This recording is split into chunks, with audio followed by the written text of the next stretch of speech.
വന്യമൃഗങ്ങളെയും പേടിച്ച് ജീവിച്ചിരുന്ന പോലെ ജീവിക്കേണ്ട കാലമല്ല ഇത്. അതിന് പരിഹാരമുണ്ട്. പരിഹാരം UDFന്റെ മാനിഫെസ്റ്റോയിൽ വരും. ഐക്യജനാധിപത്യ മുന്നണിയുടെ മാനിഫെസ്റ്റോയിൽ വരും. ഒരു പുലി ഇറങ്ങൂല, ഒരാനയും അങ്ങാടിയിൽ ഇറങ്ങൂല. ഞങ്ങളുടെ കയ്യിൽ അതിന് പരിഹാരമുണ്ട്.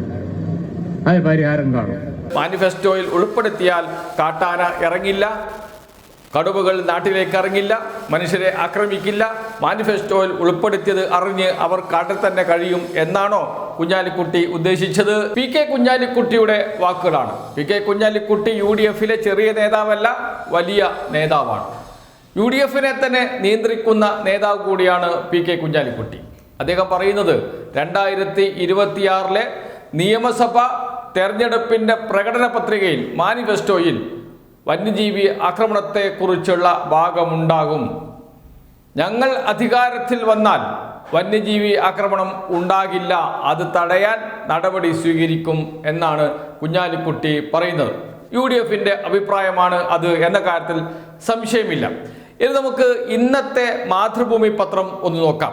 ഇന്നത്തെ മാതൃഭൂമി എന്ന് വെച്ചാൽ 2025 ജൂൺ 10 മാതൃഭൂമി ദിനപത്രം. മാതൃഭൂമിയുടെ 7-ാം പേജിൽ ഒരു വാർത്തയുണ്ട്.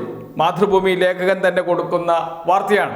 അതിൽ പറയുന്നത് ഇങ്ങനെയാണ്: കൊന്നൊടുക്കാൻ ഉത്തരവിടാനാകില്ല. ഇതാണ് വാർത്തയുടെ തലക്കെട്ട്. ഒരു വലിയ വാർത്തയുടെ സബ് തലക്കെട്ടാണ്. കൊന്നൊടുക്കാൻ ഉത്തരവിടാനാകില്ല എന്നാണ് വാർത്തയുടെ തലക്കെട്ട്. അതിനുശേഷം പറയുന്നു, 2011 മുതൽ 2016 വരെയുള്ള UDF ഭരണകാലത്തും കാട്ടാന ആക്രമണത്തിൽ 68 പേരും കടുവ ആക്രമണത്തിൽ 3 പേരും സംസ്ഥാനത്ത് കൊല്ലപ്പെട്ടിരുന്നു. 2021 മുതൽ 2024 വരെ കാട്ടാന ആക്രമണത്തിൽ കർണാടകത്തിൽ 104 പേരും തമിഴ്നാട്ടിൽ 141 പേരും കടുവ ആക്രമണത്തിൽ കർണാടകയിൽ 11 പേരും കൊല്ലപ്പെട്ടു. അപ്പോഴൊന്നും അവയെ കൊന്നൊടുക്കാൻ സർക്കാരുകൾ ഉത്തരവിട്ടിരുന്നില്ല എന്നാണ് വാർത്തയിൽ പറയുന്നത്. 2011 മുതൽ 2016 വരെയുള്ള കാലം ആരുടെ കാലമാണ്? UDF സർക്കാരിന്റെ കാലമാണ്. അന്ന് കൊല്ലപ്പെട്ടവരുടെ കണക്കാണ് പറഞ്ഞിരിക്കുന്നത് മാതൃഭൂമി. മാതൃഭൂമി പറയുന്ന കണക്ക് പ്രകാരം കാട്ടാന ആക്രമണത്തിൽ കൊല്ലപ്പെട്ടത് 68 പേരാണ്. 68 പേർ. കേരളത്തിൽ ഉമ്മൻചാണ്ടി സർക്കാർ ഭരിക്കുന്ന കാലത്ത് അന്ന് വനം വകുപ്പ് മന്ത്രിയായിരുന്നു തിരുവഞ്ചൂർ രാധാകൃഷ്ണൻ. കുഞ്ഞാലിക്കുട്ടിയൊന്ന് തിരുവഞ്ചൂർ രാധാകൃഷ്ണനെ വിളിച്ചു ചോദിച്ചാൽ അദ്ദേഹം പറഞ്ഞു തരും അന്നത്തെ അവസ്ഥ എന്തായിരുന്നു എന്ന്. കാട്ടാനാക്രമണത്തിലെ കണക്ക് മാത്രമാണ് 68. കടുവ ആക്രമണത്തിൽ 3 പേരും സംസ്ഥാനത്ത് കൊല്ലപ്പെട്ടിരുന്നു എന്നാണ് കണക്ക് പറയുന്നത്. 2021 മുതൽ 2024 വരെയുള്ള കാലത്ത് കർണാടകയിൽ വന്യജീവി ആക്രമണത്തിൽ കൊല്ലപ്പെട്ടവരുടെ കണക്കും കൂടി മാതൃഭൂമി കൊടുത്തിട്ടുണ്ട്. പ്രേക്ഷകരോട് അത് പറഞ്ഞിട്ടുമുണ്ട്. മാതൃഭൂമി കൊടുത്തിട്ടുണ്ട്. അത് ഞാൻ നേരത്തെ വായിക്കുകയും ചെയ്തിട്ടുണ്ട്. എന്ന് വെച്ചാൽ UDF സർക്കാരിന്റെ കാലത്തും കേരളത്തിൽ വന്യജീവി ആക്രമണത്തിൽ യാതൊരു കുറവുണ്ടായിരുന്നില്ല. ചെറിയ വ്യത്യാസമുണ്ട് എന്നത് ശരി തന്നെയാണ്. പക്ഷേ അന്നും കാട്ടാനയുടെ ആക്രമണത്തിൽ ആളുകൾ കൊല്ലപ്പെട്ടിരുന്നു. കടുവ കാടിറങ്ങി വന്നിരുന്നു. അന്നും പന്നി ആക്രമണം ഉണ്ടായിരുന്നു. കൃഷി നശിപ്പിക്കാൻ എത്തിയിരുന്നു. അന്ന് എന്താണ് UDF സർക്കാർ ചെയ്തത്? പക്ഷേ ഇപ്പോൾ പറയുന്നത് 2026 ഞങ്ങൾക്ക് അധികാരം തന്നാൽ ഞങ്ങൾ വന്യജീവി ആക്രമണം തടയും എന്നാണ്. മാനിഫെസ്റ്റോയിൽ അത് ഉൾപ്പെടുത്തും എന്നാണ് കുഞ്ഞാലിക്കുട്ടി പറയുന്നത്. മാനിഫെസ്റ്റോയിൽ ഉൾപ്പെടുത്തിയാൽ കാട്ടാന ഇറങ്ങില്ല, കടുവകൾ നാട്ടിലേക്ക് ഇറങ്ങില്ല, മനുഷ്യരെ ആക്രമിക്കില്ല. മാനിഫെസ്റ്റോയിൽ ഉൾപ്പെടുത്തിയത് അറിഞ്ഞ് അവർ കാട്ടിൽ തന്നെ കഴിയും എന്നാണോ കുഞ്ഞാലിക്കുട്ടി ഉദ്ദേശിച്ചത് എന്ന സംശയം പോലും ഉയരുന്നുണ്ട്. അദ്ദേഹത്തിൻ്റെ ഈ വാക്കുകൾ സോഷ്യൽ മീഡിയയിലും ഇപ്പോൾ വൈറലായി മാറുകയാണ്. അപ്പോഴും ചോദിക്കുന്ന ചോദ്യം വളരെ പ്രസക്തമാണ്. 2016 വരെ 2011 മുതൽ 16 വരെ കേരളം ഭരിച്ച UDF സർക്കാർ വന്യജീവി ആക്രമണം തടയാൻ എന്തു ചെയ്തു എന്ന ചോദ്യം.